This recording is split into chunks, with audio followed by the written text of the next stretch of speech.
semua untuk bisa join tour virtual Museum Alkitab. Nah, mungkin selama ini adik-adik tahu sangkakala kalau di dalam Alkitab gitu kan, atau mungkin pernah dengar lagu biar sangkakala berbunyi, tepuk tangan puji Tuhan, tapi nggak tahu bunyi sangkakala kayak gimana. Nanti kalau ada waktu Kak Kosta akan tiupkan ya. Di Lembaga Alkitab Indonesia ini cuma Kak Kosta aja yang bisa tiup. Nanti kalian kalau ada waktu, kita masih ada punya space waktu, Kak Kosta tunjukkan ya bagaimana bunyi dari sangkakala. Tapi kalau ada waktu, kalau sudah mepet-mepet ya sudah cek di YouTube aja kalau begitu.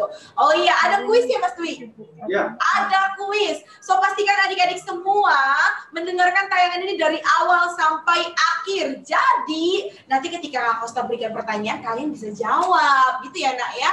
Jadi nanti pertanyaannya seputar Museum Alkitab. Jadi nggak mungkin Kak Kosta tanyakan tentang matematika atau PLBJ atau IPS, itu nggak akan ada pertanyaan itu. Tetapi seputar tour virtual Museum Alkitab. Hey, nanti kita itu akan mendengarkan Mars Lembaga Alkitab Indonesia terlebih dahulu. Kenapa sih Kak? Kok kita harus mendengarkan Mars Lembaga Alkitab Indonesia? Ya, supaya nanti kita sama-sama mengetahui apa saja sih pelayanan Lembaga Alkitab Indonesia. Apakah cuma sekedar terjemahan Alkitab atau cuma sekedar jual Alkitab? No, tidak sampai di situ, tapi ada banyak sekali sesuai dengan tayangan nanti. Lembaga Alkitab Indonesia.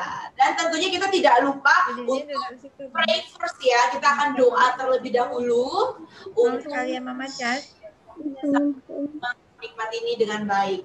Oh iya, nama pemandunya bukan aku. Nanti hanya di pembukaan saja, lalu nanti di saat kalian berkeliling-keliling ada namanya Bang Albert. Oke, Bang Albert akan membantu kalian semua untuk bisa menikmati tour virtual Museum Alkitab. Dan pastikan kamu jangan sia-sia nih nonton ini, tapi harus bikin kamu jadi makin cinta akan Alkitab. Jadi kalau sudah selesai harus makin rindu baca Alkitab ya. Kan ada lagunya tuh, Reach pray every day if you want to grow gitu ya. Jadi kalau kamu mau tumbuh, kamu harus baca Alkitab setiap hari. Oke, sudah bisa dimulai Kak Paulus? Atau kita masih tunggu yang lain? Mari berdoa juga. Udah di mute ya? Start jam 9 aja pas ya? Sudah pas ya Kak ya? 3 menit lagi mungkin? Oke, 5 menit lagi. Oh, 3 menit lagi. Baik, adik-adik, Lembaga Alkitab Indonesia ini ada program yang sangat dirindukan anak-anak tiap tahunnya. Nah, sebentar lagi akan ada Zumbore. Nanti di pertengahan Kak Kosta akan tunjuk videonya. Halo sayang. Jadi sebentar.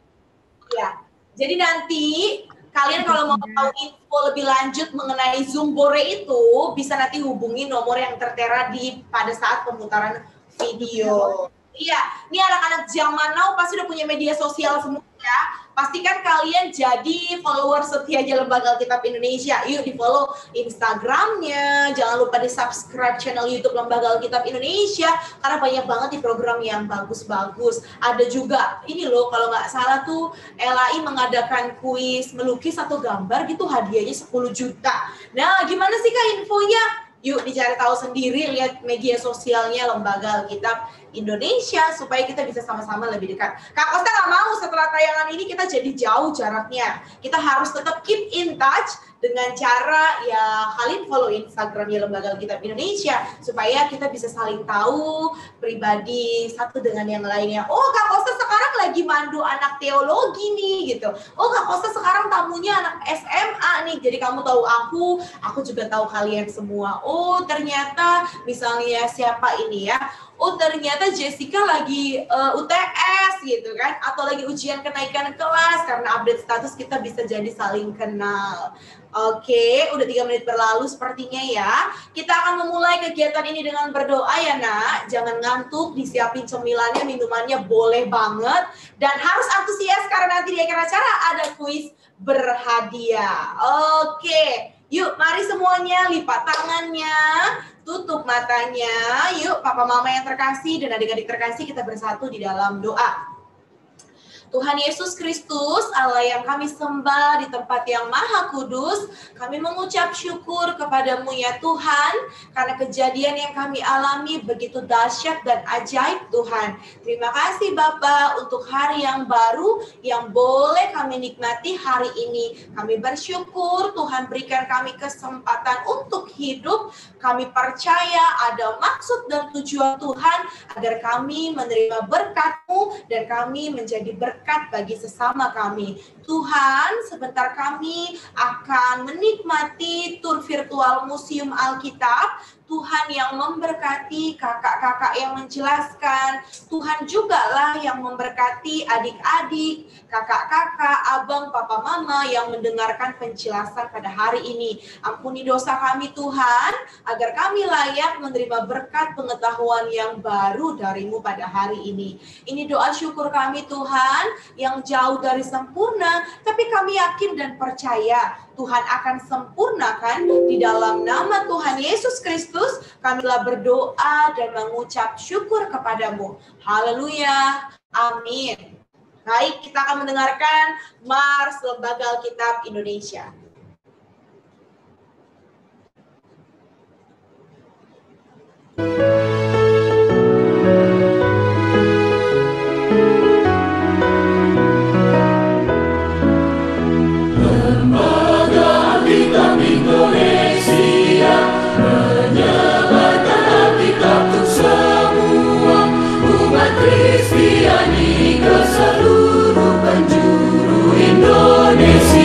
Sampai ke pedesaan agar dapat bertemu berinteraksi dengan serta mengalami hidup baru di dalam Kristus penebus penolongnya. Itulah visinya, doakan dukunglah LHI maju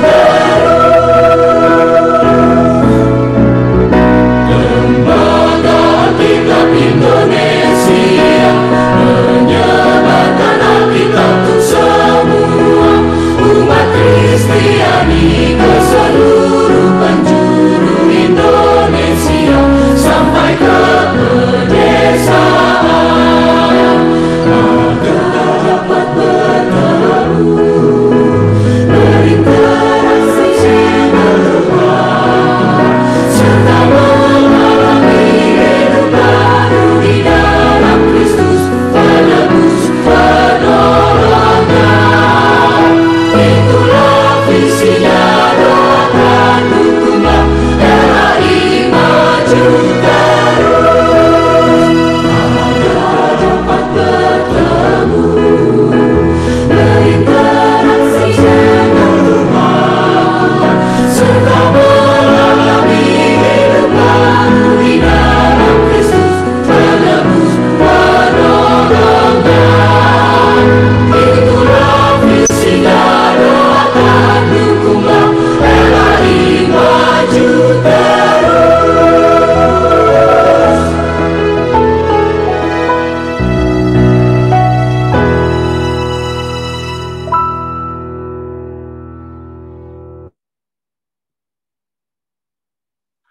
Shalom, selamat pagi adik-adik dari Cirebon. Wah, pagi-pagi udah langsung jalan-jalan ke museum. Pasti seru banget nih ya. Liburan, masih seger pagi-pagi, jalan-jalan ke museum, belajar tentang Alkitab. Karena museumnya museum Alkitab. Oh ya, kenalan dulu ya. Perkenalkan, nama kakak Kak Albert Tambunan, kakak pemandu ya di Museum Lembaga Alkitab Indonesia. Salam kenal ya buat adik-adik ya. Kakak memang nggak ngeliat semua muka adik-adik karena kebalik nih handphonenya, kameranya. Tapi pasti adik-adik ngeliat muka kakak ya. Dan ya pagi ini kita mau senang-senang, mau jalan-jalan, tetapi secara virtual pastinya ya. Nanti kalau pandeminya sudah selesai gitu ya, kita sudah lebih bebas keluar rumah gitu ya. Nah, adik-adik datang langsung ke Jakarta, ke Museum Alkitab. Jadi Museum Alkitab ini memang ada di Jakarta ya, di Jalan Salemba Raya, nomor 12 Jakarta Pusat. Itu kantor pusatnya dari Lembaga Alkitab Indonesia. Alkitab yang kita punya di rumah tuh, nah di situ alamatnya ya. Nanti kalau lupa alamatnya buka aja lembaran depannya tuh ada alamat Lembaga Alkitab Indonesia.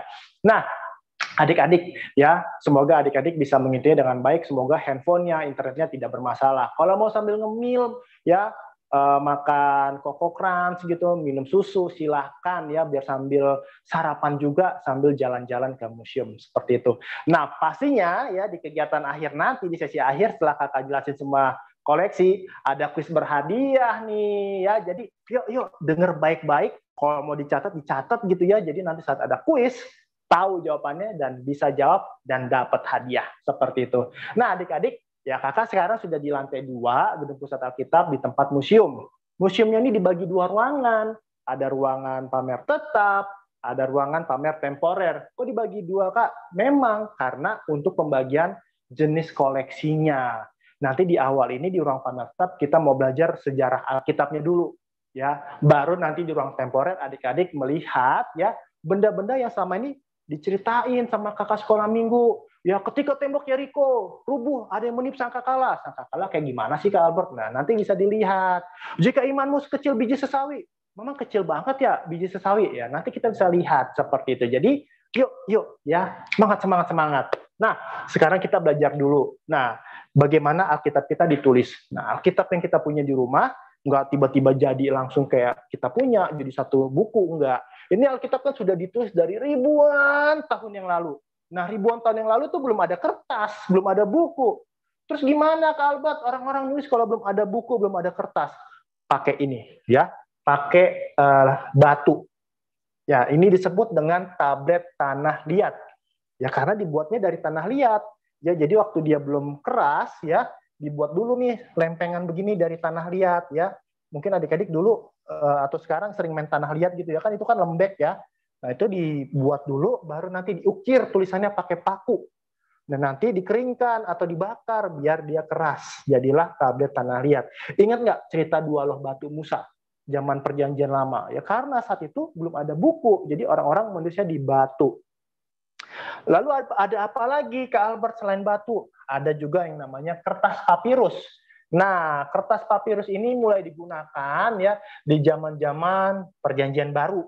Ya, saat itu umat manusia sudah bisa berkembang nih media tulisnya dari batu ke lembaran, namanya papirus. Itu diambil dari tanaman, tanamannya juga disebut dengan tanaman papirus. Itu diambil dari batang pohonnya, lalu dipotong dulu tipis-tipis gitu ya. Nanti dibuat lagi kayak membuat tikar atau bungkus ketupat tuh, ya, saling silang begitu setiap lembarannya. Nah, nanti kalau sudah kering, sudah menempel, jadilah lembaran papirus seperti ini. Dulu nulisnya pakai pulpen nggak, Kak Albert?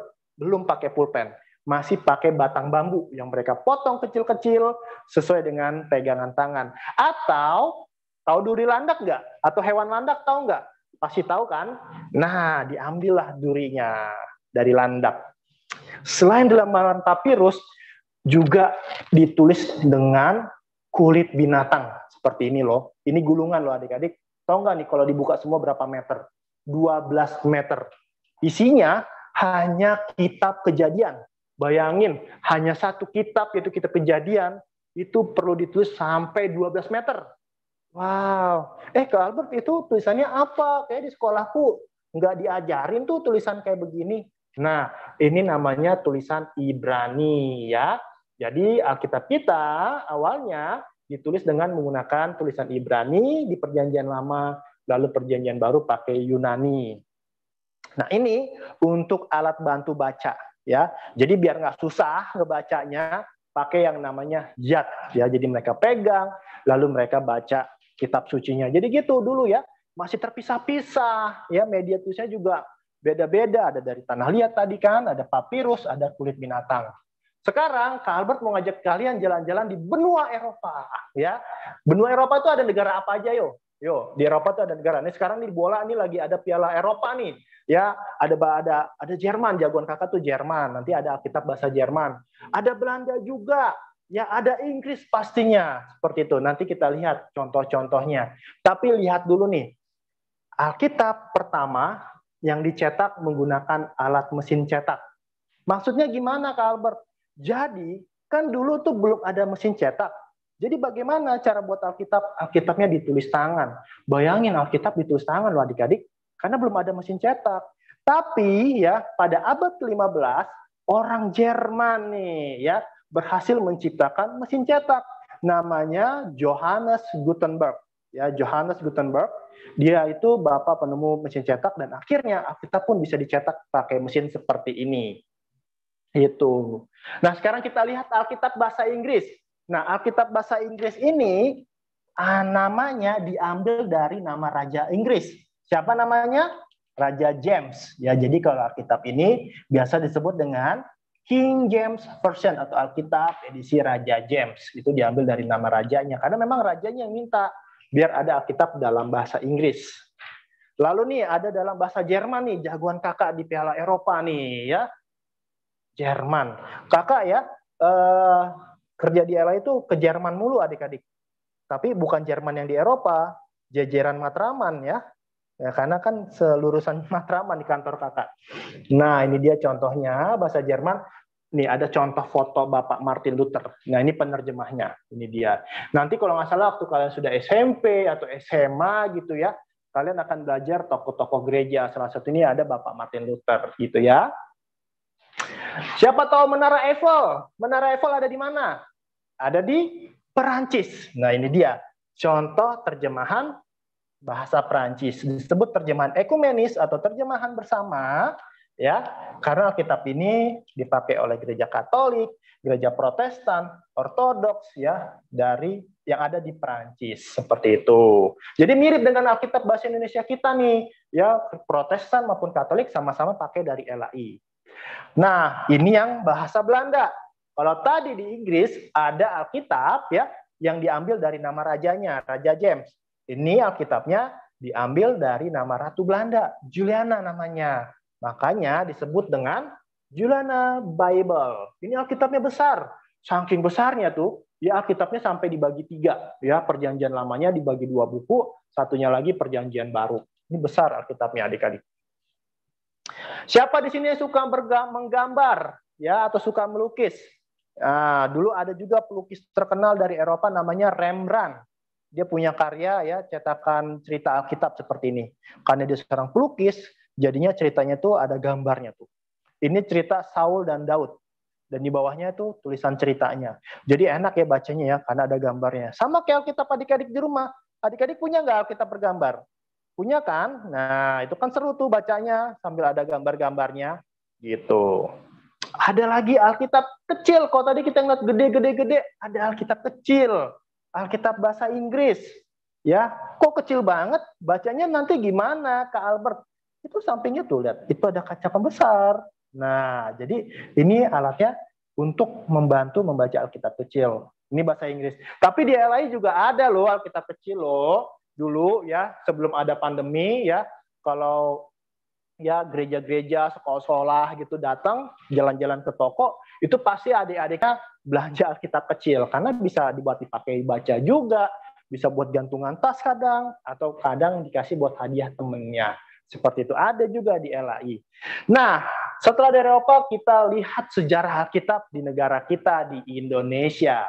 Tapi sebelumnya intermezzo dulu nih. Di sini ada contoh perahu ya, perahu besar ya miniatur. Aku mau tanya nih buat adik-adiknya, bisa tulis di kolom komentar. Ingat nggak siapa ya yang diperintahkan Tuhan Allah untuk membuat kapal besar karena mau ada banjir besar? Itu di Perjanjian Lama. Siapa nama tokohnya? Oke, Nabi Nuh. Oke, pinter-pinter semua nih adik-adik dari Cirebon. Oke, benar ya. Nah, aku mau tanya lagi, belum selesai, ada lagi pertanyaannya. Berapa orang ya yang masuk ke dalam Bahtera? Berapa orang? Berapa orang? Udah ganti, jawabannya ganti. 8. Yakin, Jocelyn? Ini mana? Cuma orang doang dia. Oh, yakin 8. Yakin. Masa sih 8 orang? Masa sih 8 orang? 8 orang. Coba kita cek, tahu nggak lagunya Sekolah Minggu ya?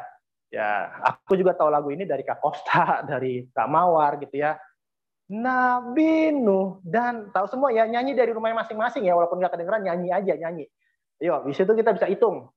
Nabi Nuh dan istrinya, 3 orang anaknya, 3 orang mantunya, masuk dalam bahtera. Jadi berapa? Betul, 8. Jangan ragu-ragu kalau tadi Kak Albert bilang 8, benar. Tapi kalau tadi lagunya nadanya sedikit berbeda, itu bukan karena handphone kalian yang rusak, tapi karena tenggorokan Kak Albert, ya, emang suara Kak Albert begitu adanya, datar suaranya. Kak Albert itu bukan penyanyi ya, jadi hanya mendengar lagu aja. Jadi kerusakan itu bukan pada handphone atau komputer, semuanya benar, hanya Kak Albertnya aja yang nyanyi yang nggak benar. Jadi benar ya 8 orang seperti itu. Oke, lanjut lagi lihat Alkitabnya. Kan tadi Kak Albert bilang di Nusantara atau di Indonesia. Oke, Kak Wahyu nggak apa-apa, langsung ke koleksinya aja. Adik-adik, sebelum Lembaga Alkitab Indonesia berdiri gitu ya, proses penerjemahan Alkitab di Indonesia itu sudah berlangsung sejak lama. Nah, ini contohnya. Ini contoh bukti terbitan pertama yang ada di Indonesia. Tahun 1629. Sudah lama sekali, coba kalau ada bisa hitung-hitungan berapa tahun tuh dari 2021 ke 1629 tuh. Udah lama sekali. Ini pun yang diterjemahkan hanya kitab Matius, belum semua kitab. Ya, hanya kitab Matius. Penerjemahnya seorang pedagang dari Belanda bernama Albert Cornelis Ruil. Namanya sama dengan nama Kak Albert. Tapi Kak Albert bukan saudaranya Pak Albert yang satu ini. Beda, dia orang Belanda, saya orang Balige ya. Balige itu di mana? Ada di Sumatera Utara gitu ya. Oke, lanjut. Ini terjemahan pertama lagi nih. Tapi maksudnya terjemahan pertama yang terbit secara lengkap dari Kejadian sampai Wahyu. Kalau tadi kan hanya kitab Matius, kalau ini yang lengkap, Kejadian sampai Wahyu, terbitnya tahun 1733. Gitu ya, sudah berarti agak lama juga ya, dari 1629 ke 1733. Penerimanya Melchior Ledecker. Ini namanya agak-agak susah adik-adik. Ya, kakak aja berjuang banget nyebutin namanya nih. Nah, selanjutnya ada Klinkert gitu ya, juga nerjemahin Alkitab di Nusantara. Ada pendeta Schelleberg, pendeta asal Inggris yang diutus Lembaga Alkitab Inggris. Tuh. Ini terjemahannya unik karena pakai tulisan Arab. Walau ketika dibaca, ini bacanya bahasa Melayu, bukan bahasa Arab. Bener loh, Kak Albert punya teman dari Museum Al-Quran ya, 2 minggu lalu datang. Terus dia bacain ini buat Kak Albert. Bener dibaca ini, bahasanya bahasa Melayu, bukan bahasa Arab. Hanya tulisannya aja yang Arab. Kalau yang tadi kan sudah dalam bentuk jadi, ini yang masih tulisan tangan asli loh. Dari penerjemah Alkitab dulu. Dari Jerman orangnya, namanya Bode. Sayangnya Pak Bode ini hanya berhasil nerjemahin Perjanjian Baru karena keburu wafat ya. Tapi dia punya karya yang luar biasa yang nanti dipakai oleh LAI.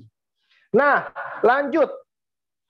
Penerjemahan dulu tuh hebat banget adik-adik. Kenapa? Karena mereka juga belajar bahasa daerah Indonesia. Bukan hanya bahasanya saja dipelajari, huruf-hurufnya dipelajari. Ini tuh huruf dari Makassar. Ada nggak di sini orang Makassar nih? Ya, bisa nggak tuh baca? Lalu ada lagi nih tulisan dari Batak Toba. Kak Albert ini orang Batak Toba, tapi Kak Albert nggak bisa baca karena nggak belajar. Ya, berarti luar biasa juga ya. Ada lagi nih dari Jawa kuno, Coro-Coroko. Nah, ya jadi luar biasa penerjemahan Alkitab zaman dulu. Nah, itu sebelum Lembaga Alkitab Indonesia berdiri. Nah, sekarang kita lihat nih, ya, kapan sih Kak Albert LAI mulai berdiri? Gitu kan tadi kan belum berdiri tuh, masih belum ada. Nah, sekarang ini dia sejarah LAI, sejarah singkat. Lembaga Alkitab Indonesia berdiri ya 9 Februari tahun 1954. Yap, betul. Jadi bulan Februari yang lalu LAI sudah berusia 67 tahun ya. Puji Tuhan. Nah, 4 tahun LAI berdiri ini ada terbitan pertama Alkitab terjemahan lama namanya. Lalu tahun 1974 ada Alkitab terjemahan baru. Inilah Alkitab bahasa Indonesia yang kita pakai sampai hari ini adik-adik. Dan dulu tim penerjemah LAI untuk menerjemahkan ini karena belum ada komputer, belum ada laptop ya, pakai mesin ketik. Nah, ini mesin ketik ini kalau ini nggak ada nggak ada delete-nya loh. Kenapa ya? Karena langsung print, kita huruf Y, pencet, langsung ada huruf Y. Huruf C kita ketik langsung nyetak ke kertasnya huruf C. Gitu. Jadi harus hati-hati. Mungkin di rumah oma opa kalian ada ya, sudah dimuseumkan kali sama oma opahnya di rumah. Oke, lanjut. Ya, ini ada Alkitab Deuterokanonika. Di sini ada nggak yang Katolik? Ya, atau punya teman Katolik atau sekolahnya di sekolah Katolik. Jadi, untuk teman-teman Katolik ya, Alkitabnya itu sama dari LAI juga. Ya, karena tim penerjemahnya pun sama-sama ada di LAI. Hanya memang untuk yang Katolik ya masih menggunakan kitab-kitab Deuterokanonika ya. Itu ada Tobit, Yudit, Bin Sirak, ada sekitar 9 kitab yang dimana kalau untuk kita yang Protestan tidak memakainya lagi. Tapi isinya Perjanjian Lama, Perjanjian Baru sama aja. Nah, pindah ruangan lagi. Alkitab lagi yang masih kita lihat. Tapi yang kita lihat ini adalah Alkitab bahasa daerah. Nah, sebagai informasi awal nih buat adik-adik. Indonesia ini kan negara besar. Indonesia ini negara yang sangat-sangat besar. Dan dianugerahi dengan banyak suku, budaya, dan bahasa. Bahasa daerah aja yang di Indonesia itu tercatat sekitar 700-an bahasa daerah. Banyak banget kan? Ya. Mungkin di sini adik-adik juga beda-beda. Kayak nih Kak Albert orang Batak, ada bahasa Batak. Ya, ada Kak Dwi di situ ya orang Jawa, bahasa Jawa. Ada Kak Mawar orang Nias pakai bahasa Nias. Gitu ya, banyak sekali. Di Papua aja ada 200-an bahasa. Nah, untuk mewujudkan visi misi LAI, yaitu untuk menghadirkan firman Tuhan ke dalam bahasa yang dapat dimengerti dan dipahami, untuk itu LAI menerjemahkan juga Alkitab ke berbagai bahasa daerah agar ya kita nih yang berbahasa daerah punya Alkitab yang kita lebih mengerti dengan bahasa daerah kita ya, karena kalau misalnya orang di Medan sana orang Batak sehari-harinya pakai bahasa Batak, kalau orang di Jawa di Surabaya atau di Magelang ya pakai bahasa Jawa ya, di Cirebon mungkin Cirebon itu kalau nggak salah lebih mirip karena perbatasan itu ada Sunda ada Jawa kalau nggak salah ya, kalau saya nggak salah. Ya, ada juga Alkitab bahasa Sunda. Nah, ini contohnya Alkitab bahasa daerah. Nah, ya nama Alkitabnya juga beda-beda, ya sesuai dengan nama daerahnya masing-masing. Nah, tahu nggak nih adik-adik sebagai informasi buat adik-adik nih, biar bisa lebih mencintai dan menghargai Alkitabnya. Adik-adik, untuk menerjemahkan Alkitab, satu Alkitab saja, satu bahasa aja nih, butuh waktu 20 sampai 25 tahun. Ya, nggak sebentar ya. Biayanya juga nggak murah. Ada sekitar 3-4 miliar rupiah. Itu banyak ya, 3-4 miliar rupiah ya. Jadi adik-adik kalau punya Alkitab di rumah, ya Kak Albert mohon, teman-teman dari Ella juga mohon, jangan diabaikan. Tolong dibaca baik-baik setiap hari. Biar nggak sia-sia perjuangan yang telah menerjemahkan Alkitab. Ya, lagian kan itu Alkitab kan juga surat cintanya Tuhan Yesus ya, agar kita bisa mengenal Tuhan, bisa terus berinteraksi dengan Tuhan, dan bisa lebih dekat lagi dengan Tuhan. Jadi Alkitabnya di rumah dibaca baik-baik setiap hari. Oke? Nah, lanjut. Sekarang Kak Albert pindah ruangan. Sekarang di ruang pamer temporer. Ini benda-benda Alkitabnya deh ya. Kalau kalian sekarang belajar sekolah minggu ya. Nah, ini ada bendanya. Ingat nggak cerita Rut, Naomi, dan Boas di Perjanjian Lama? Itu mereka bertemu di tempat pengirikan. Inilah contoh tempat pengirikan. Fungsinya untuk menjemur gandum gitu ya, karena mereka makannya gandum. Lalu memisahkannya dengan sekam ya. Jadi gandumnya itu setelah dituai dijemur dulu di pengirikan. Ada Alkitab tulisan tangan loh. Ada Alkitab tulisan tangan loh. Ini juga ada Alkitab anak-anak ya. Ya, dan di sini anak-anak. Ya, bukan satu orang anak, tapi banyak anak-anak yang menulisnya. Kalau cuma satu, kasihan nanti gempor dia ya. Tebel bangetnya Alkitabnya. Ya. Jadi setiap yang menulis juga memberikan donasi. Buat apa? Untuk membantu pelayanan anak-anak di daerah. Ya, gitu. Nah, ini lagi ada kisah penyaliban. Bulan April lalu kita memperingati Jumat Agung ya. Memperingati kisah penyaliban Tuhan Yesus. Ya, adik-adik mungkin pernah nonton film penyaliban Tuhan Yesus ya. Ingat kan bagaimana Tuhan Yesus harus menderita untuk menebus dosa-dosa kita manusia. Harusnya kita yang dihukum, tapi Tuhan Yesus rela menggantikan kita. Nah, ketika dia menerima penyaliban, dia dicambuk pakai cambuk Romawi yang ada duri-durinya. Ya, sakit adik-adik. Kepalanya lagi ditaruh mahkota, tapi mahkota duri, bukan mahkota emas permata, mahkota duri, sakit lagi. Lalu dipaku lagi. Pakunya tuh 15 sampai 20 cm, bayangin. Kalau kalian punya penggaris 30 cm, coba lihat, itu 20 cm seberapa panjang. Dan itu nembus ke tangan dan kaki Tuhan Yesus. Itu mengerikan sekali. Nah, itulah bukti cinta kasih Tuhan Yesus buat kita nih. Terus bagaimana cara kita membahas cinta kasih Tuhan Yesus, Kak Albert? Kalau Kak Albert sendiri, ya minimal ya, terus berkomunikasi dengan Tuhan Yesus. Caranya ya baca Alkitab tadi dan berdoa. Nah, yang tadi Kak Kosta di awal juga sudah nyanyi lagunya, tapi dalam versi bahasa Inggris kan. Kalau dalam bahasa Indonesia apa? Baca kitab suci, doa tiap hari kalau mau tumbuh. Gimana kita mau kenal Tuhan Yesus kalau Alkitabnya aja nggak dibaca, terus kita nggak berdoa. Tapi saya yakin adik-adik dari Cirebon ini ada anak-anak Tuhan, anak-anak yang rajin baca Alkitab. Albert percaya deh pastinya. Oke, lanjut. Ini alat-alat musik di dalam Alkitab. Ya, ada sangkakala nih, ya kalau sering dengar sangkakala. Sangkakala itu terbuat dari apa, Kak Albert? Dari tanduk hewan, ya itu dari tanduk. Ini dari domba jantan, ya. Lalu ada dari binatang antelop, ini agak lebih panjang yang meliuk-liuk tuh. Itu caranya ditiup. Ada seruling dari bambu yang disebut dengan double midwich.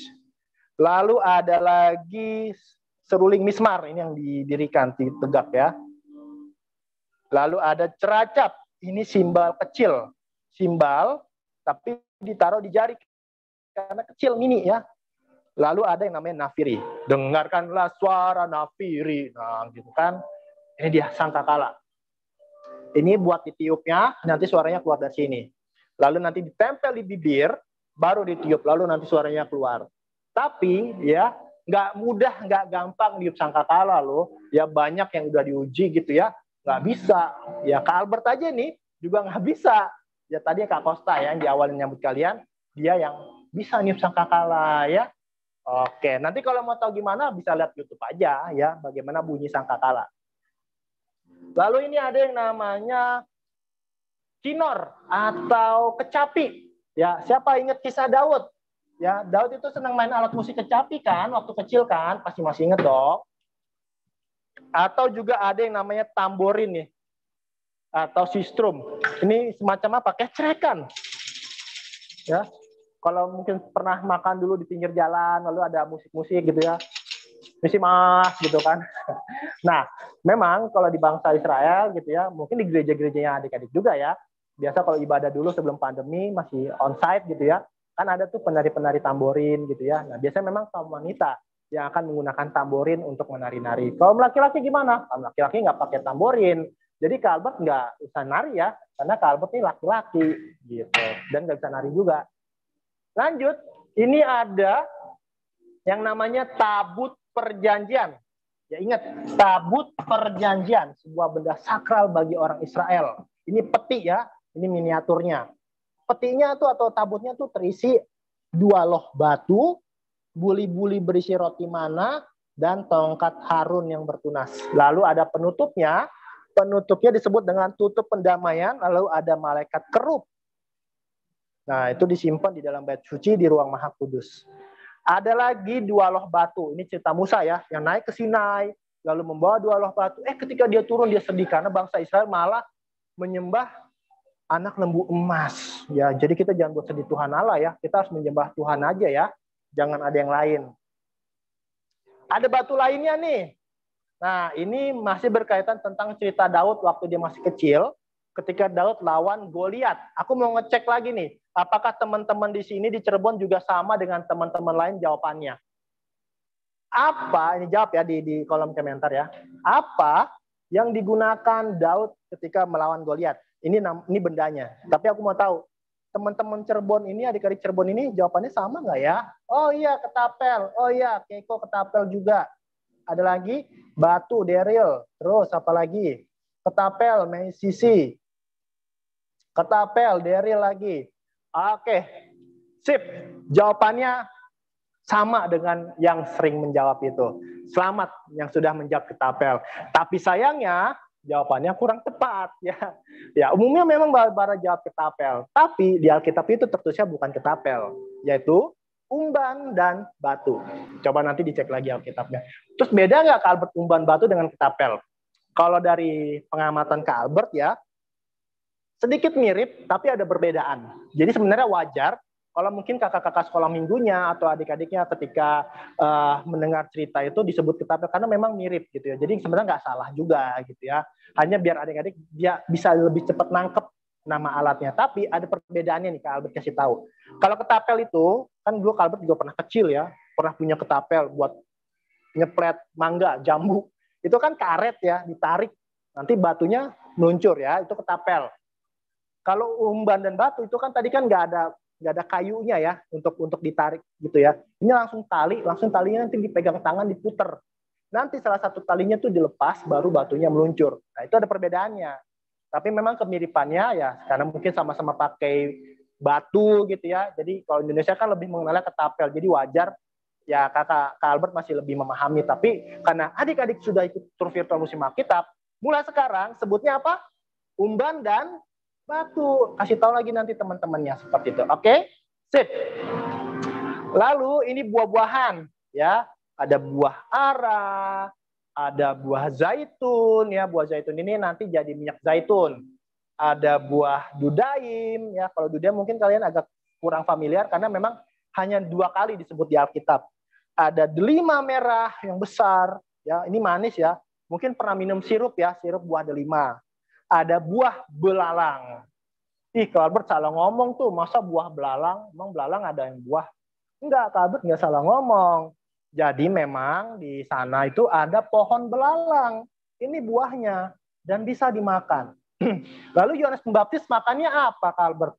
Nah, di Alkitab itu memang tidak spesifik ya, disebutkannya belalang hewan atau belalang buah seperti ini. Ya, tapi keduanya bisa dimakan ya. Sebagian belalang hewan tuh bagi orang Israel itu masih bisa dimakan gitu ya. Lanjut. Nah, tadi Kak Albert bilang, ya mungkin kalian penasaran sama yang namanya biji sesawi. Memang sekecil apa sih bijinya? Ini dia. Nah, di sebelah kanan itu biji-bijinya tuh. Itu nanti keluar dari kelopak yang sebelah kiri. Lalu kalau ingat cerita Esau dan Yakub, ya, gara-gara kacang merah si Yakub memberikan hak kesulungan. Ini dia kacang merahnya. Ya. Tidak atau bukan kacang merah Branabon yang biasa kita makan di es kacang merah. Ini red lentils. Teksturnya malah mirip dengan biji-biji cabai ya. Tapi ini bisa dimakan juga adik-adik. Dicampur aja dengan air panas. Nanti itu teksturnya mirip dengan oatmeal ya. Mirip dengan oatmeal. Tadi pagi Albert sarapannya oatmeal loh. Gitu ya. Nanti kayak bubur-bubur gitu deh. Bisa dimakan. Albert, zaman dulu orang kalau jajan pakai uang nggak? Atau pakai uang digital? Ya pasti kalau uang digital belum ada lah zaman Alkitab. Tapi zaman Alkitab itu sudah ada uang. Ingat nggak cerita Tuhan Yesus dikhianati siapa? Siapa yang mengkhianati Tuhan Yesus? Nah, jawab tuh di kolom komentar. Dan si pengkhianat itu mendapatkan apa? Uang kan dari hasil pengkhianatannya, hasil menjual Tuhan Yesus. Nah, itu menandakan zaman Alkitab juga sudah ada uang, ya. Betul, Judas Iskariot. Atau cerita janda miskin ya yang memberikan persembahan ke Bait Allah. Nah, itu tandanya zaman Alkitab sudah ada uang untuk bertransaksi ya. Oh ya, sebelum lanjut ini, kita lihat dulu ke lantai dasar. Ini kan museum di lantai 2. Di lantai dasar atau di lobi, ini adik-adik, ada Alkitab terbesar di Indonesia. Wow, puji Tuhan ya. Ini kita letakkan di Gedung Pusat Alkitab. Ini dicetak langsung di percetakannya LAI loh, dan diletakkan tahun 2012 yang lalu. Ukurannya tuh dari kanan ke kirinya itu 280 cm. 208 cm, maaf, 208 cm. Dan dari atas ke bawah 147 cm. Ya, jadi sampai 2 meter lebih dikit ya ini Alkitabnya. Beratnya tahu nggak beratnya? Ayo tebak-tebakan yuk. Berat Alkitab ini berapa nih? Ini Alkitabnya lengkap ya, Kejadian sampai Wahyu. Dan kita sudah mendapat piagam dari Museum Rekor Indonesia sebagai Alkitab besar. Oh, Nathan 40 kilo. Masih kekecilan, masih terlalu ringan. Ya, puji Tuhan itu kita dapat piagamnya. Ya, langsung Kak Albert jawab aja ya. Oh, 100. Kurang, dikit lagi. Ya, Kak Albert jawab aja. 120 kilogram. Wah, itu berat banget itu. 37,5. Kecilan. 120 kilogram loh beratnya. Luar biasa ya. Dan ini dia, ada cerita Tuhan Yesus menjala ikan dengan Petrus. Ya, masih ingat dong? Yang akhirnya mereka mendapatkan ikan yang banyak. Sampai perahunya penuh banget. Dan akhirnya Petrus menjadi penjala manusia. Jadi gini adik-adik, di sini kita bisa belajar. Kalau kita sudah mengenal Tuhan Yesus, kalau kita sudah belajar dari Tuhan Yesus, kita juga harus menjadi penjala manusia, ya. Seperti itu. Jadi harus jadi pendeta dong. Menurut Kak Albert sih nggak harus jadi pendeta ya untuk jadi penjala manusia. Ya beritakan firman Tuhan aja dengan teman-teman, jadi contoh teladan biar orang pun melihat Tuhan Yesus dari hidup kita. Lalu ini ada perabotan rumah tangga yang disebut dengan batu kilangan. Ayo, adik-adik aku mau tanya, siapa yang sudah pernah melihat benda ini khususnya di film Upin dan Upin? Ya, saya, Nathan lagi. Ada lagi nggak? Udah, Irina. Ya, Irina lagi. Oh, luar biasa. Ketahuan ya, sering nonton ya. Nonton film-film Ipin ya. Iya, jadi Kak Albert juga tahunya pun dari adik-adik sekolah minggu yang pernah datang ke sini, dia bilang, Kak Albert, aku pernah ngelihat ini loh di film Upin dan Ipin. Wah, rupanya sama ya. Di Malaysia juga ada benda ini ya. Ya, fungsinya juga sama rupanya. Untuk menggiling ya. Menggiling tepung gandum biar jadi tepung. Oke.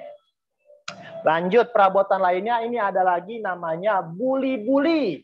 Terbuat dari apa, Kalbert? Dari tanah liat, ya mereka bentuk gitu ya, jadi tabung untuk menyimpan air, madu, anggur atau benda cair lainnya. Ukurannya sih ya bermacam-macam, tergantung ke fungsi dan kegunaan. Ada yang kecil, ada yang besar, ada yang sedang, seperti itu. Kalbert, di zaman Alkitab orang-orang beribadah kemana, khususnya saudara-saudara dari bangsa Israel.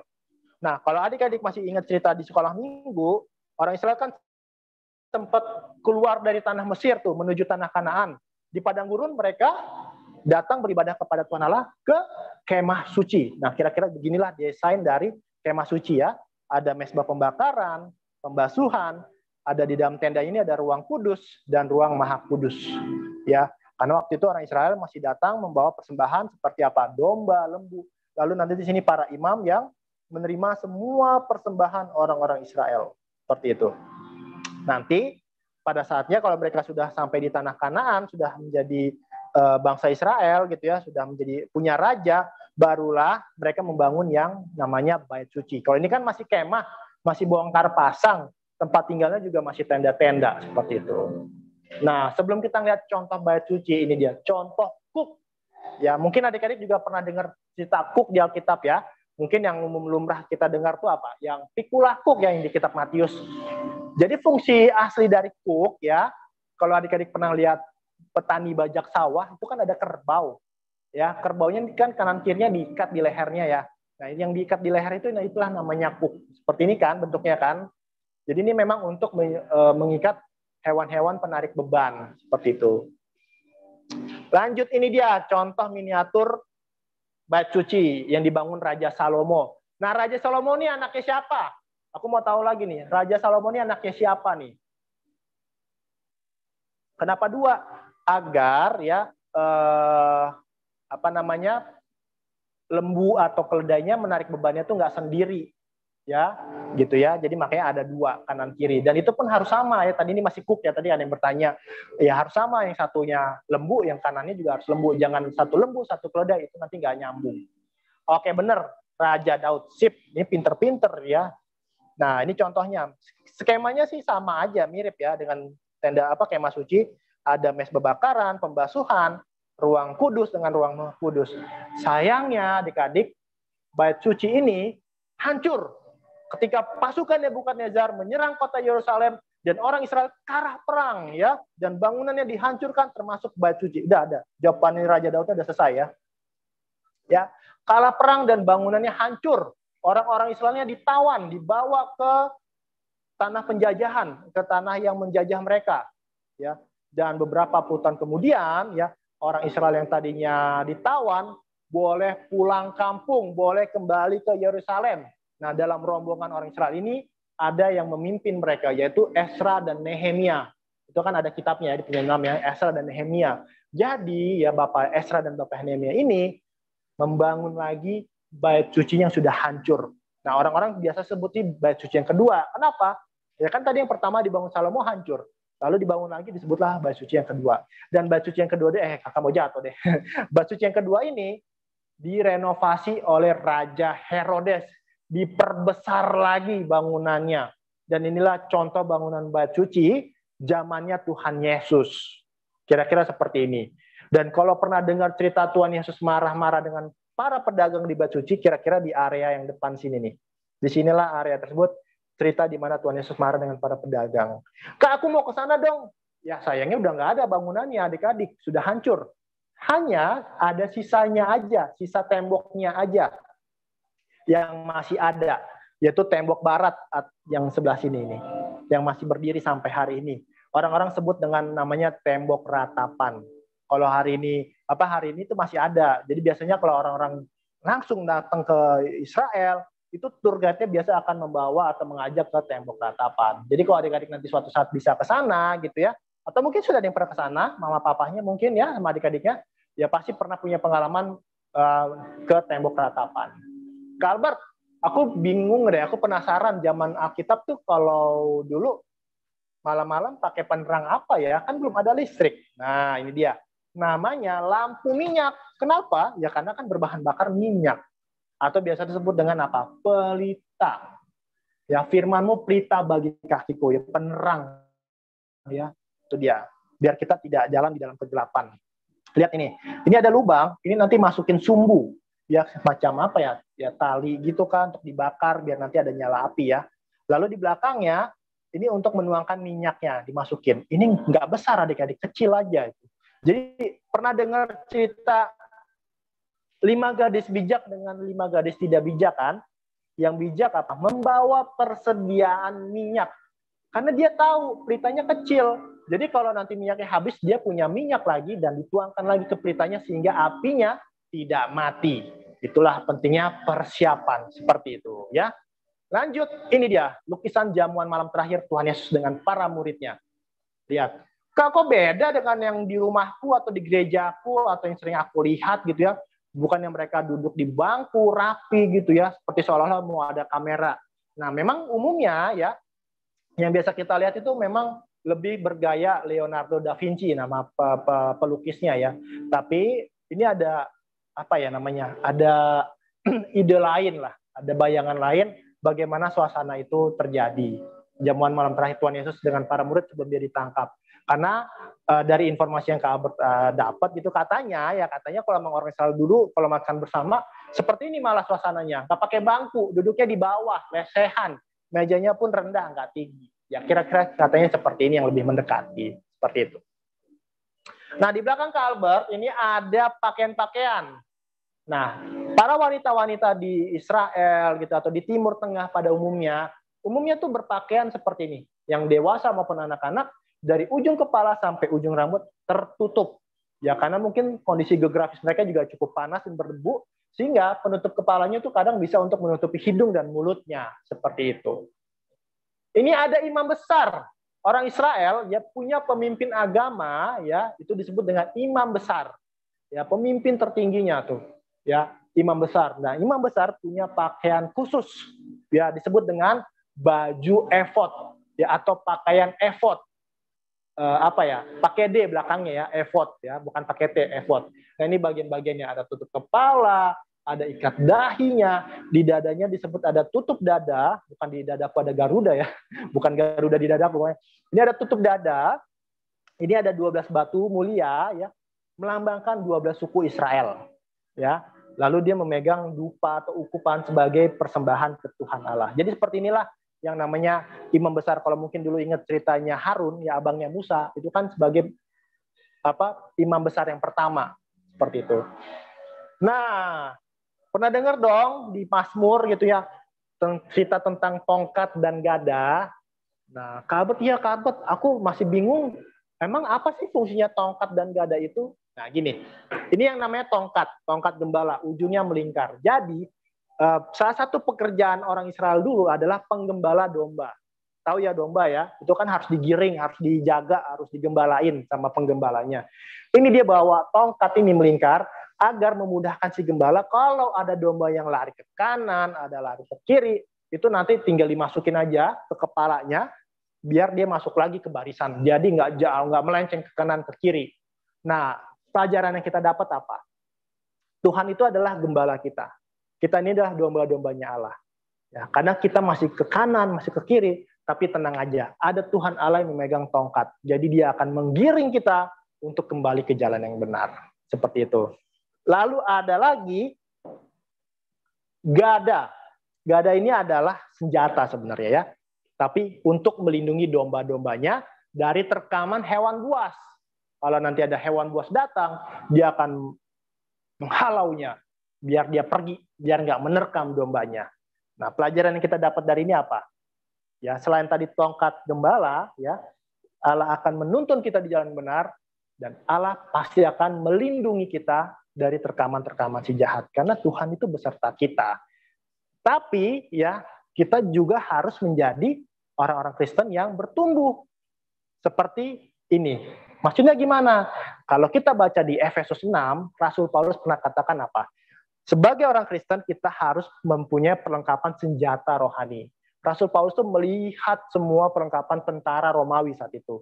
Pakai helm atau ketopong, ada baju jirah sebagai pelindungnya, lalu dia pegang pedang, ada perisai juga sebagai pelindungnya.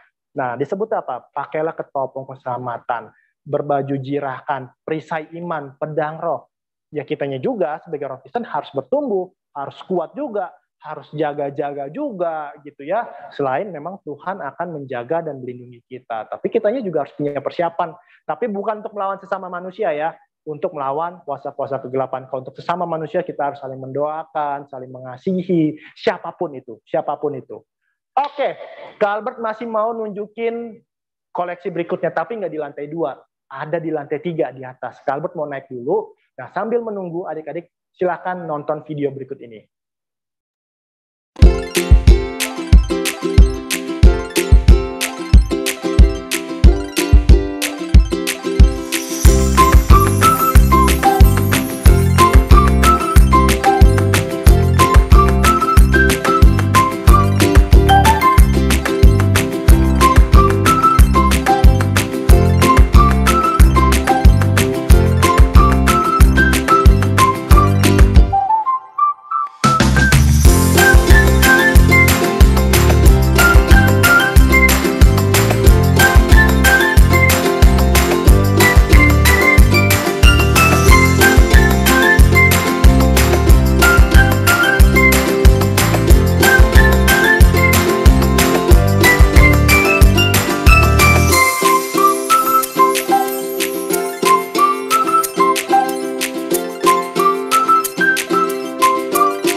Tahun yang begitu pilu. Bencana alam awal tahun di beberapa tempat hingga penyebaran virus yang tidak disangka-sangka. Namun, di balik semua keadaan ini, secara nyata Tuhan terus menolong kita untuk mampu melewatinya. Sama seperti saudara-saudara kita di berbagai pelosok tanah air ini. Dengan segala kekurangan mereka, dengan segala perubahan yang tiba-tiba, harapan mereka tidak sirna untuk dapat merasakan kasih Tuhan melalui Alkitab. Hal ini yang mendorong Lembaga Alkitab Indonesia untuk terus berusaha menolong mereka dengan menjembatani kebutuhan Alkitab melalui donasi dari para mitra dalam program Satu Dalam Kasih. Di tahun 2020, karena pandemi COVID-19, maka Alkitab yang bisa disebarkan adalah sebanyak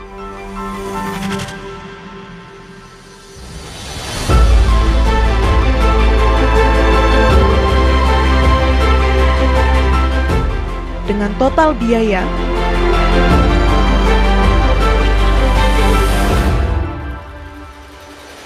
Lembaga Alkitab Indonesia atas gerakan Tuhan memberikan kepada kami Alkitab. Sungguh kami bangga, karena bagi kami Alkitab itu menjadi pedoman dan ciri khas kehidupan sebagai orang Kristen.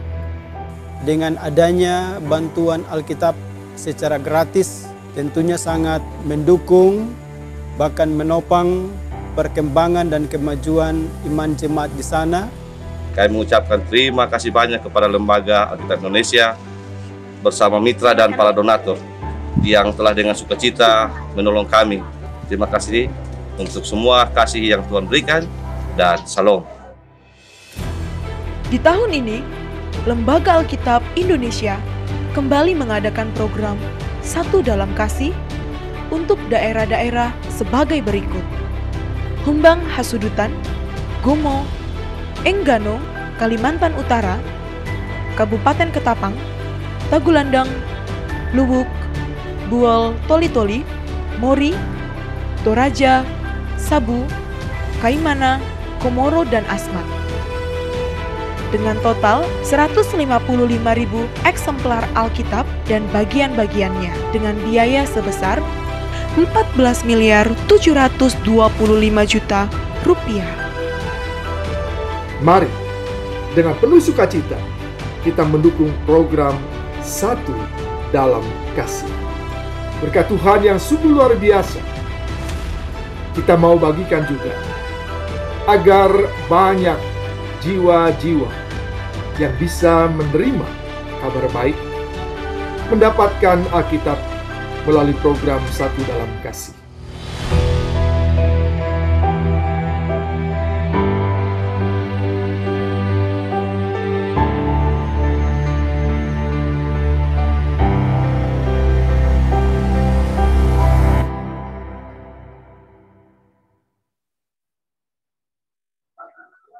Oke, baik adik-adik, sampai jumpa lagi ya.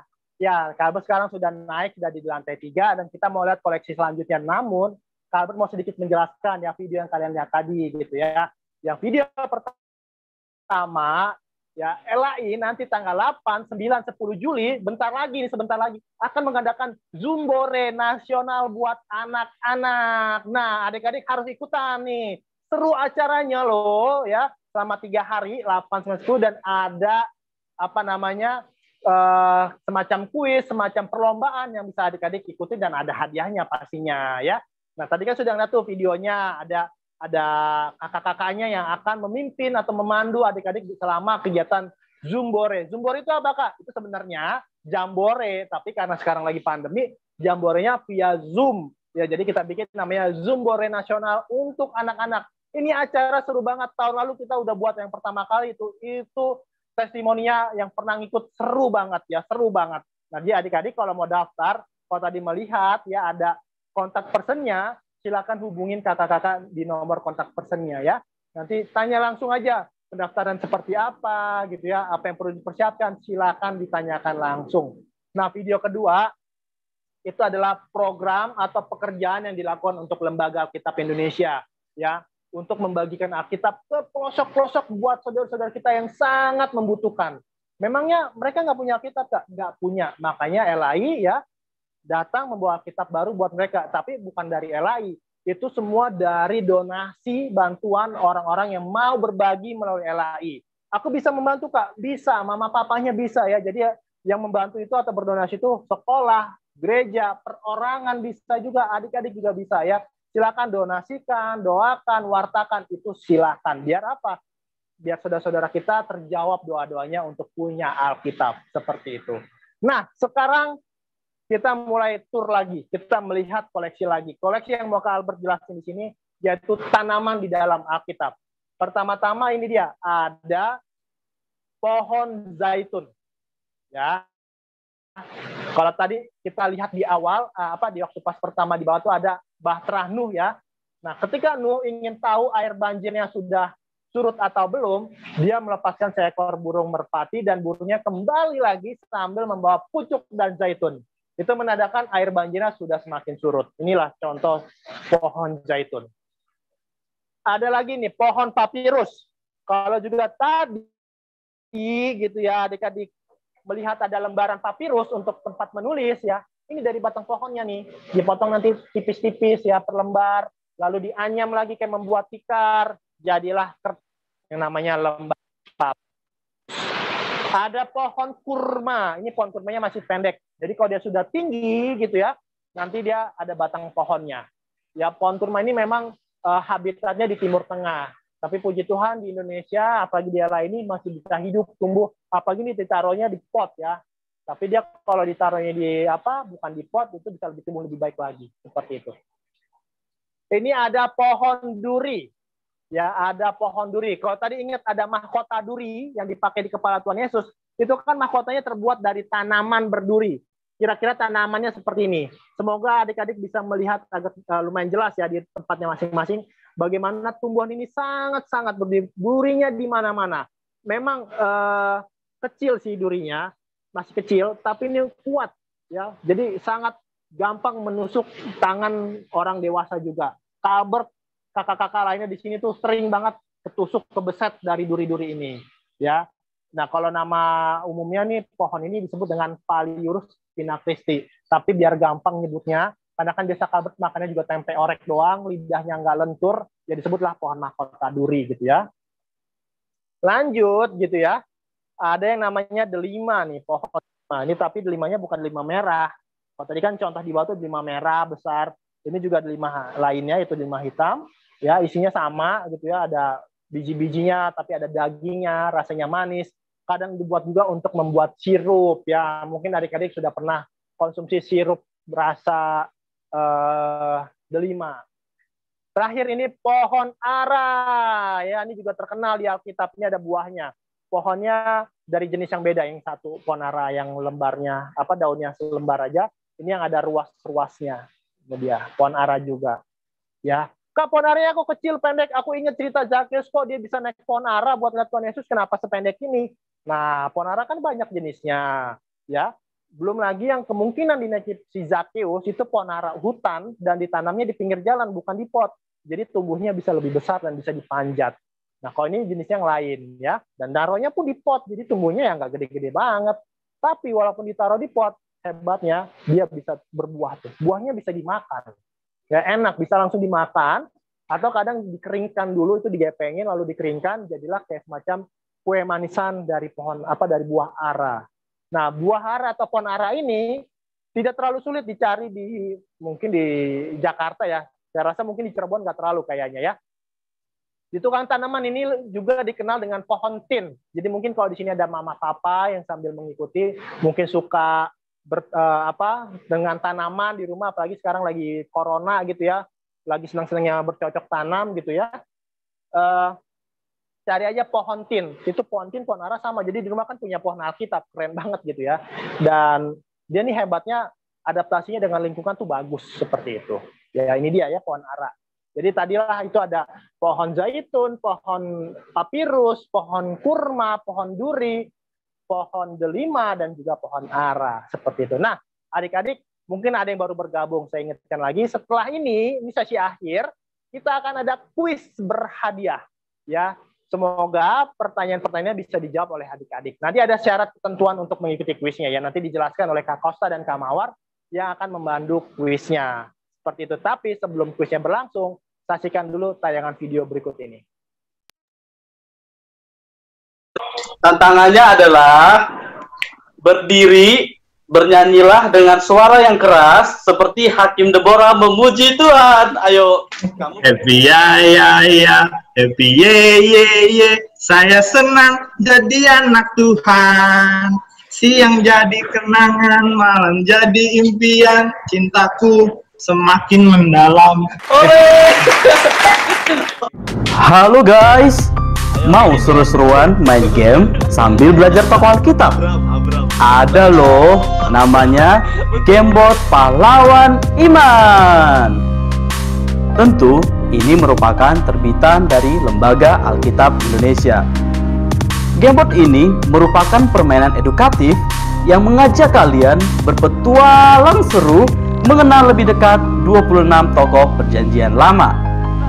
Bila kalian tidak bisa menjawab pertanyaan, kalian harus membuka dan membaca ayat terkait dalam Alkitab. Kalian juga akan menerima tantangan yang seru banget.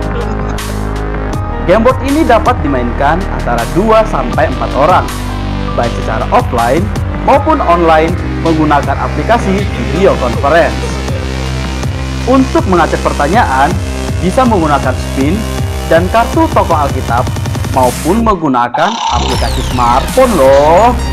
Gamebot Pahlawan Iman, belajar tokoh Alkitab dengan cara yang menyenangkan. Tuhan memberkati.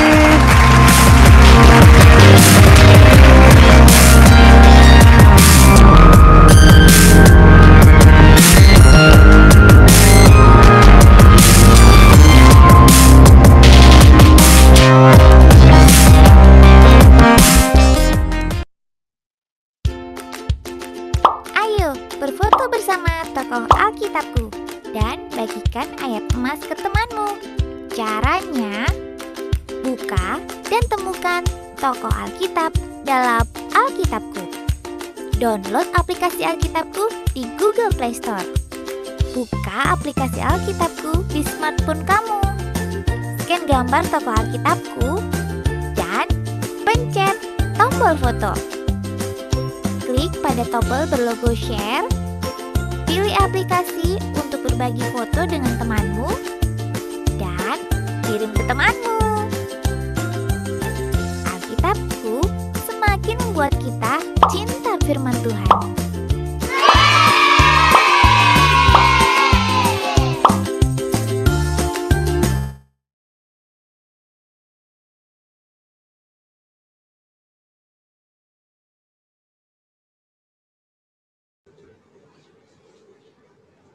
Hai, terima kasih sudah setia untuk melihat tur virtual Museum Alkitab. Tadi Kak Kosta sendiri, Bang Albert yang pandu. Kalau yang ini siapa namanya, Kak? Nama Kakak adalah Mawar Gea, staf layanan perpustakaan Lembaga Alkitab Indonesia. Baik, Kak Mawar di sini bersama Kak Kosta mau apa nih, Kak? Ini kita mau kuis, Kak Kosta. Wah, kita mau memberikan pertanyaan dan bagi-bagi hadiah tentunya ya. Baik, Kak Paulus, boleh bantu catat nama-nama pemenangnya ya, Kak, supaya nanti Kakak bisa lebih mudah membagikan hadiah-hadiahnya. Terima kasih, Kak Paulus.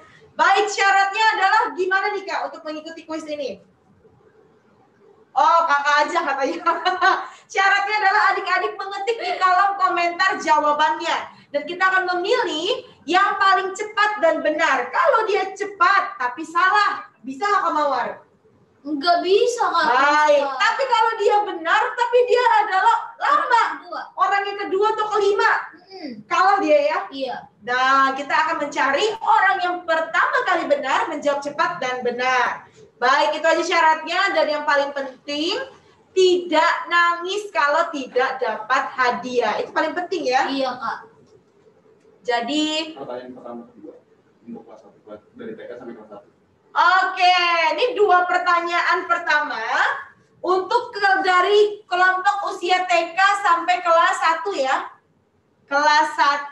Jadi untuk kelas 3 dan selanjutnya jangan ikut dulu ya, Kak Mawar. Ditahan dulu, hanya kelompok usia TK dan sampai kelas 1 SD. Jadi pertanyaannya kita sesuaikan untuk anak TK. Baik. Pertanyaan yang pertama adalah, mungkin kalau dia belum bisa mengetik yang TK, Mama Papa boleh dibantu. Sebutkan nama pemandu Museum Alkitab. Ayo ketik. Ayo, siapa pemandu yang barusan tadi nih di museum? Yang kasih tahu ini, kasih tahu itu. Ayo, siapa? Inisialnya dari A. Siapa itu? Alessandro Bennett. Oke, selamat. Ada Alexandro Bennett. Kak Paulus, boleh bantu tulis namanya. Oke. Alexandro ini TK atau kelas 1 SD? Boleh jawab. Itu kayaknya iya. Alexandro, boleh dinyalakan mic-nya, Nak? Udah dimatiin, Pak. Oh, udah dimatiin suaranya ya? Baik, kalau begitu pertanyaan kedua, Kak Mawar boleh berikan pertanyaan kedua untuk anak TK sampai SD kelas 1. Untuk anak TK dan SD. Oke, sebutkan satu nama alat musik yang ada di museum tadi. Ayo, sebutkan satu alat musik nih. Boleh dibantu papa mamanya nih. Untuk TK dan SD, siapa itu namanya? Wow. Boleh, Kak Albert? Jonathan. Siapa? Nggak kelihatan siapa namanya? Jonathan Lewis, Kecapi. Jonathan Lewis, selamat kepada Jonathan Lewis. Kelas berapa? Kelas berapa, Jonathan? Jonathan Luis kecapi. Jonathan boleh kasih tahu kelas berapa? Buka aja kali Bang mikrofonnya. Iya, mikrofonnya. Nggak takut. Oh iya. Oke, lanjut aja ya. Oke, lanjut aja. Nanti Jonathan Luis bisa chat ya. Oke, selanjutnya dari usia berapa sampai berapa Kak Dwi? Untuk kelas 2 sampai dengan kelas 4. Berapa pertanyaan? 2 juga. 3. 3. Sorry. Oke, kali ini kelas 2 sampai kelas 4 kita berikan 3 pertanyaan. Untuk TK dan SD kelas 1 tidak ikutan lagi. Dan untuk kelas 5, 6 juga jangan ikutan lagi. Jangan ikutan dulu ya. Ini berlaku untuk kelas 2 sampai 4 SD. Dan bagi yang pemenang tadi, nggak usah ikut ya sayang ya. Kita Iya. kasih kesempatan buat adik-adik yang lain. Oke, baik. Pertanyaan yang pertama. Sebutkan 2 media tulis yang tadi di awal Bang Albert jelaskan. Orang zaman dulu nulisnya pakai apa dan apa dan apa itu kan ada banyak. Tapi Kak Kosta mintanya 2 aja. Bang Albert ada yang bisa bantu? Maisaro?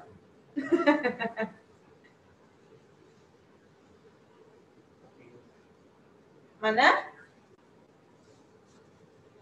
Kak Kostanya nggak bisa melihat dari jauh.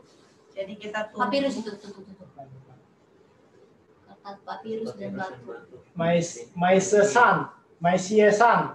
Dan batu. Papirus dan batu. Duh, susah kali namamu ya sayangnya, tapi bagus. Oke. Sudah dicatat ya, Maisesan. Oke, baik. Pertanyaan kedua, Kak Mawar. Sebutkan. Oke, nggak apa-apa. Sebutkan 2 nama pohon yang ada di Museum Lembaga Alkitab Indonesia.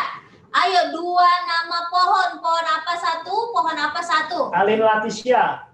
Alin Laticia Setiadi, pohon ara, pohon duri. Selamat. Alina Laticia. Oke. Selamat ya bagi pemenang. Oke, selanjutnya Bang Dwi. Yang terakhir. Masih ada Satu lagi ya Kakak. Aduh, saking antusiasnya Kak Mawar ya Kak ya. Iya, boleh Kak Mawar dibantu. Cukup ya. Ganti pertanyaan. Ya, pertanyaannya sudah selesai, jangan ada yang jawab lagi. Ini untuk itu kali ya. Oke. Yang tadi nih ya, sebutkan kalau kelas 2 sampai kelas 3 ini mungkin bisa ya.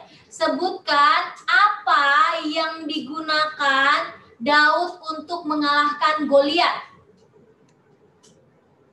Oke, band 2 umban dan batu. Bagus sekali. Band 2. Oke, selanjutnya Untuk 4 sampai SLTP. Sampai SMP. Oke, ini yang terakhir ya? 3 pertanyaan ya. 3 pertanyaan untuk yang sisanya belum kedapatan tadi ya. Kelas 5 sampai SMP. Tadi 2 sampai 4. Oh ya. 5 sampai SMP. Yang kelas TK sampai kelas 4 di bawah untuk tidak ikutan lagi. Pertanyaannya adalah sebutkan nama pakaian imam besar. Ayo apa? Baju apa? Coba. Aduh. Aduh. Kita benarkan aja lah ya. Itu. Oke, Itu apa-apa. ada yang D, Kak. Mana? Ada yang D. Ini juga sebenarnya ini juga. Yang atas aja lah. Oke, kita benarkan aja lah. Nathan Shinji Deborah. Nathan Shinji, selamat kepada Nathan Shinji. Baju FOD ya. Oh iya. Shinji Kagawa kan ini pemain. Baik, pertanyaan selanjutnya. Sebutkan Enggak terus. Asik kita menang sih. Asik kita menang gitu ya. Pertanyaan selanjutnya. Sebutkan benda apa yang dipakai untuk menyimpan air. Tadi bentuknya lancip gitu. Masih ingat gak? Untuk menyimpan air, benda, terus minyak. Apa? Jangan. Nggak boleh. Pertanyaannya diganti. Enggak usah. Oke, Jocelyn Queenie. Bully. Selamat. Jocelyn Queenie. Aduh, susah sekali. Jocelyn. Ben jangan jawab lagi ya. Ben sudah menang tadi Bang? menang, makanya tadi Ben nggak dibenarkan. Iya. Jawabnya sih benar bully-bully, tapi karena sudah dapat nggak jangan lagi ya. Ben cukup sekali aja ya, Nak? Cukup sekali, cukup sekali. Oke, Bang Eka Mawar. 2 lagi apa 1 lagi lupa? Satu Satu lagi terakhir. Oke, yang terakhir. Ayo taruh tangannya yang cepat itu yang dapat ya terakhir ya. Sebutkan tanggal, bulan, tahun berdirinya Lembaga Alkitab Indonesia. Ayo bulan, Tanggal, bulan, dan tahun. Siapa itu Kak? Irina Biata. Oke. 9 Februari 1954. Oke, selamat buat 9 orang pemenang. Irina. Iya. Pakai Y. Irina. Nanti hadiahnya akan dibantu dikirim oleh Kak Paulus ya. Oke, Di baik. rumah adik-adik Mungkin sekalian. jawab kan. Kalau yang mau bertanya gitu. Oke, adik-adik, kalau ada yang mau bertanya, mungkin tadi pada saat mandu ada yang kurang tidak dimengerti, bisa ditanyakan nih sekarang dan sudah bisa dibuka dan kita sudah buka mikrofonnya. Tapi harus tertib ya sayangku ya. Boleh raise hand dulu ya. Kalau mau bertanya raise hand dulu baru dibuka mikrofonnya. Biar kita di sini mau spotlight nih. Ya, Oke, ada yang mau bertanya? Itu ada yang raise hand Kakak. Owen Tanumi Harja. Silakan Owen. Owen mau nyanyi, mau Silakan, nyanyi. Owen. Mau nyanyi apa? Silakan, Mau nyanyi Owen. apa? Mau nanya apa? Kamera sama suaranya tolong dibuka. Owen ini tadi ini Kakak. Oh, ini Mungkin Owen. dia ya Mana Owen? mau raise hand aja kali ya. Oke, Owen mau tanya apa, Nak? Atau mau sapa aja? Enggak jadi kali, cuma sapa aja. Oh, ini Mungkin Owen. hanya sama aja, Bang. Oh, enggak. Oh, enggak. Kayaknya cuma enggak. Krisma, silakan Krisma. Mungkin Owen hanya mau rasain aja tadi kayaknya. Yuk, Silakan Krisma. Krisma. Ada yang namanya Krisma? Bisa juga melalui chat ini, nggak apa-apa. Oke, yang mau dari kolom komentar ngechat juga boleh bertanya. Ini bisa kan dinyala ya? Bisa ya? Coba. Udah bisa kok kayaknya. Di more. Iya kan udah kan? Udah. Iya. Baik. Tapi kalau mungkin adik-adiknya sudah cukup nih. Ya, Tidak ada Krisma lagi yang tes mau ya, bertanya. silakan. Mungkin Krisma mau dari kolom komentar tanya, boleh? Oke, udah Tidak ya. ada nih.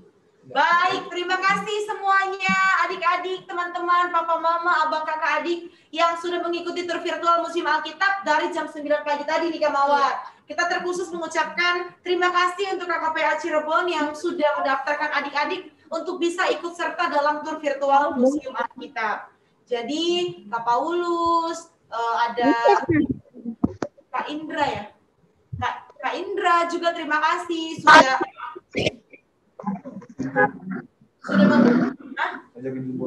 sudah mengajak semuanya untuk virtual Museum Alkitab. Tapi tidak berhenti sampai di sini. Iya. Karena adik-adik harus mengikuti hal-hal lainnya yang lebih seru banget. Ada acara Zumbore nasional dan kalian turut banget bisa join dan harus banget pastinya. Supaya apa? Supaya kamu semakin giat lagi di dalam Tuhan, supaya kamu bisa bertumbuh dengan baik dan bisa bertemu dengan teman-teman seluruh Indonesia. Kapan lagi bisa ketemu lewat Zoom melalui Lembaga Alkitab Indonesia. Untuk kontak personnya bisa nanti tanya Kak Paulus atau tanya Kak Dwi gitu ya. Baik, kalau begitu di akhir acara kami atas nama Lembaga Alkitab Indonesia mengucapkan banyak terima kasih untuk semuanya yang sudah bisa hadir pada hari ini secara virtual. Kami mohon maaf apabila dalam pelayanan kami, dalam penyambutan ada kekurangan, banyak sekali kekurangan, kami mohon dimaafkan. Nanti ke depannya kalian boleh ajak teman-teman sekolah atau teman-teman gereja atau keluarganya untuk join tur virtual dalam kelompok yang berbeda. Kami tunggu banget nih. Baik, kita berikan waktu dan kesempatan bagi Kak Paulus untuk menyampaikan pesan-pesan. Sekaligus nanti ditutup dengan doa, mungkin ada perwakilan lainnya kami berikan waktu. Ya, terima kasih buat rekan-rekan LAI dari Jakarta. Gimana adik-adik virtual tur museumnya hari ini? Seru nggak?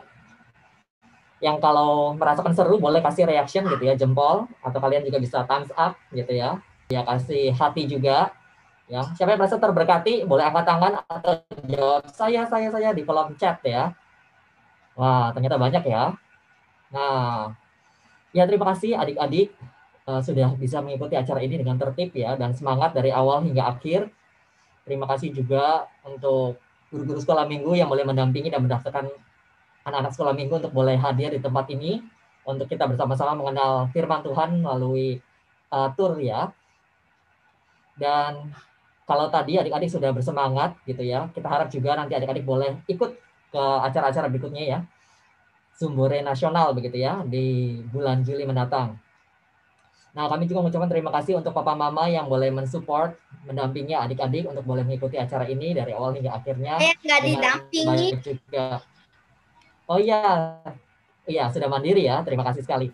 Kami juga dari KPA mengucapkan terima kasih untuk Lembaga Alkitab Indonesia dan tim yang sudah memberikan kesempatan untuk anak-anak mengunjungi Museum Alkitab LAI secara virtual, memberikan pengetahuan dan pengalaman untuk kami semua mengenal firman Tuhan.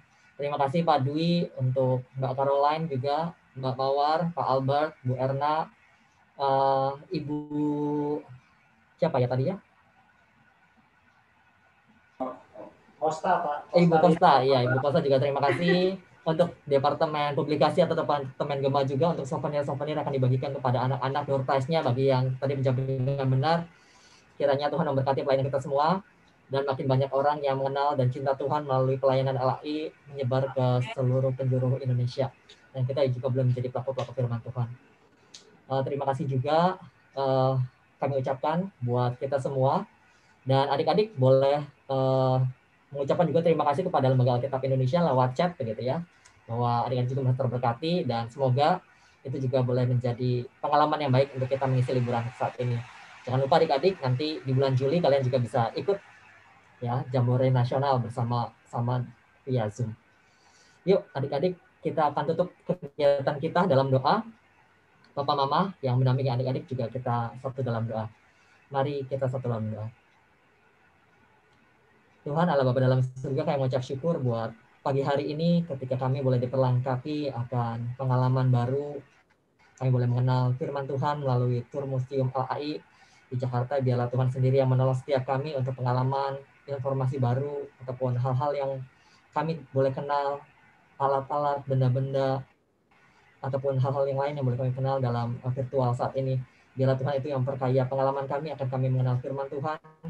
Biarlah Tuhan sendiri yang memperbaharui hidup kami dan hati kami, sehingga kami boleh menjadi pelaku-pelaku firman Tuhan meskipun kami masih kecil, tapi tetap Tuhan mengirimkan dan memberikan kepada kami orang tua, kakak-kakak guru sekolah minggu, ataupun Lembaga Alkitab Indonesia untuk menjadi penuntun kami, penolong kami, mengenal firman Tuhan dan bertumbuh bersama dengan Tuhan.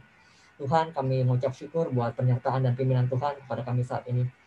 Kami juga mengucap syukur Tuhan buat kakak-kakak pembina anak di Cirebon dan juga di Jakarta ataupun tempat-tempat yang lain di mana Kau percayakan mereka untuk membantu anak-anak bersama dengan Lembaga Alkitab Indonesia menemukan kecintaan akan firman Tuhan, menjadi pelaku firman Tuhan. Kiranya Tuhan memberkati setiap mereka, boleh menjadi berkat bagi sesama yang ada.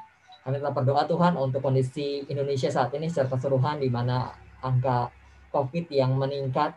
Tolong kiranya Tuhan juga boleh menolong setiap kami agar kami boleh menaati peraturan yang ada dengan baik, menjaga protokol kesehatan, sehingga kami juga boleh terhindar dari terpaparnya virus corona ini. Kami tetap berdoa Tuhan buat tenaga kesehatan, dokter, perawat, suster, mantri, orang-orang di puskesmas ataupun di rumah sakit yang mendampingi dan jaga merawat, mengobati para pasien yang ada. Kiranya Tuhan berikan kesehatan, kiranya Tuhan berikan kekuatan, sehingga mereka boleh dimampukan untuk membawakan sukacita dan damai sejahtera kepada orang-orang yang mereka layani. Kita berdoa buat keluarga korban ataupun keluarga orang-orang yang terpapar, kiranya Tuhan yang menolong, sehingga mereka pun boleh diberikan kekuatan untuk kesabaran untuk mendampingi pasien yang sedang sakit. Tuhan, kami berdoa buat kami ketika kami mengisi waktu liburan kami, libur sekolah kami, kiranya Tuhan yang menolong kami sehingga kami boleh bersama menikmati kegiatan bersama dengan keluarga kami dengan sukacita, dengan kebahagiaan daripada Tuhan, kesehatan, untuk juga mengisi acara dengan hal yang baik. Kami berdoa Tuhan buat acara Jambore Nasional yang akan dilaksanakan di bulan Juli mendatang. Kami memberkati setiap pengisi acara, persiapan-persiapan yang ada untuk peserta. Kiranya kami juga boleh Tuhan gerakan untuk mengikuti acara ini, mendukung juga Lembaga Alkitab Indonesia untuk menemukan iman jemaat Tuhan dan juga untuk pelebaran kerajaan Tuhan di wilayah pelosok-pelosok juga. Kita mendukung doa untuk setiap program LAI, untuk penggalangan dana dan juga penyebaran firman Tuhan ke pelosok-pelosok. Kiranya Tuhan memberkati setiap aktivis, setiap orang-orang yang terlibat di dalamnya di tengah perjalanan yang mungkin tidak mudah harus masuk ke pelosok-pelosok, tapi kiranya Tuhan cukupkan segala sesuatu, berikan sukacita dan kekuatan bagi mereka juga untuk melaksanakan peran yang Tuhan percayakan bagi mereka. Terima kasih Tuhan, kami mau serahkan juga Lembaga Alkitab Indonesia, semua staf yang ada, para pelayan Tuhan di sana, kiranya Kau memberkati mereka semua agar boleh menjadi berkat dan seorang berkat. Bagi keluarga mereka juga yang mendukung, kiranya juga Tuhan memberkati. Terima kasih Bapak, ini kami dengan segala keberadaan kami, ampuni apabila ada dosa dan salah di dalamnya. Dalam nama Tuhan kami Yesus Kristus, kami telah berucap syukur. Amin. Paulus untuk doanya, sehat dia membaca firman Tuhan dan menjadi pelaku-pelaku firman Tuhan. Tetap sehati, antusias dan fokus. Salam Alkitab untuk semua. Kita mau foto bersama dulu. Maaf, lupa Kak Kosta. Bye. Sebentar dulu. Hati, buka dulu nih kameranya biar Kak Mawar dan Kak Kosta melihat wajah cantik dan manis-manis adik semua. Oke, slide pertama langsung saja. Oke, 1, berikan senyuman yang terbaik. 1, 2, 3. Oke, slide yang kedua. Tahan ya, berikan senyuman yang terbaik. Slide kedua, yuk senyum. 1. Oh, belum dibuka semua. Nggak apa-apa lah. Yuk dibuka yuk, Tobi, Mikaela, Jeremy. Nah, ini baru dibuka Gabriela nih. Yuk, mari yang lainnya. 3, 2, 1.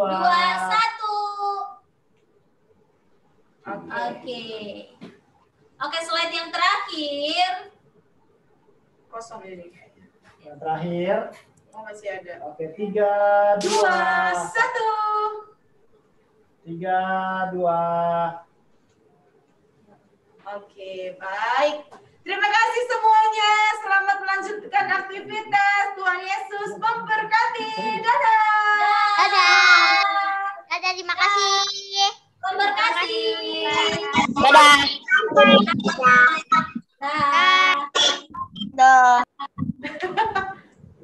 Kak Paulus, kami izin pamit ya Kak.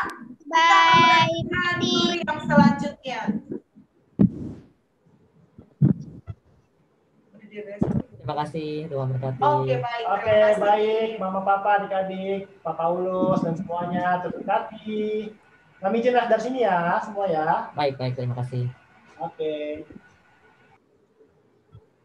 Recording